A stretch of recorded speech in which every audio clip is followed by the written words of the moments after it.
Well, that's a terrific topic, what not to do. And, the list of things not to do come about as a result of people doing stupid things. And the attorneys are, oh, God, I can't believe they did that. So let me give you 4 or 5 things that we have seen clients do which backfire, things that we tell them not to do and they can't help themselves. And maybe it has to do with personality, maybe it has to do with the stress of the situation, or maybe it has to do with controlling people who insist that, they have to be heard and don't want to follow rules. So number 1, interrupting the judge.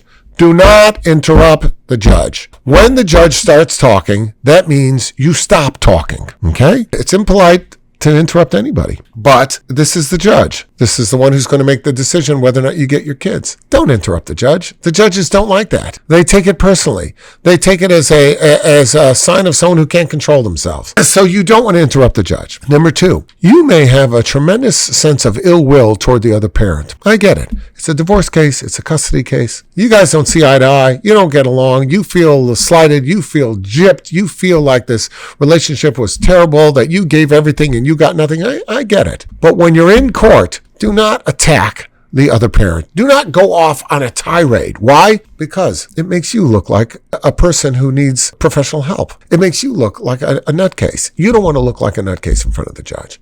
So do not attack the other parent.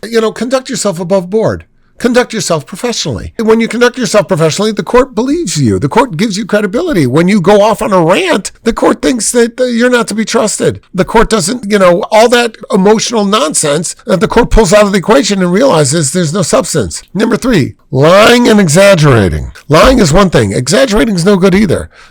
He's an hour late every single time. And evidence comes in that there was one time when he was 7 minutes late, one time when he's 11 minutes late. That's going to make you look like you're just lying to support an agenda. Telling the court, for example, I never, called the police on him at all, and then phone records come in and show that you did. He's getting, calls at 3:00 in the morning, and then they hang up, and you say, that's not me, and then they link it back to your line. It's always better to say, I had a really tough time with this, and there were some things that on an emotional basis that I did that I would never do again. I'm very sorry about it. Much better to take that approach than to lie about it. Number 4, ignoring court orders. I cannot tell you how many times we've talked about the importance of following the court orders. And when you ignore the court orders, they're going to be presented to you in court and they're going to be handed to you. Did you get this order of this court on such and such day? And you're going to say, yes, I did. And did that say that you must produce the child every day by 6:00? Yes, it did. And did you do so? Well, no, I didn't. So you violated the court order. It's more important for you to follow your own agenda than to follow the court's agenda. Is that right? Yeah, okay.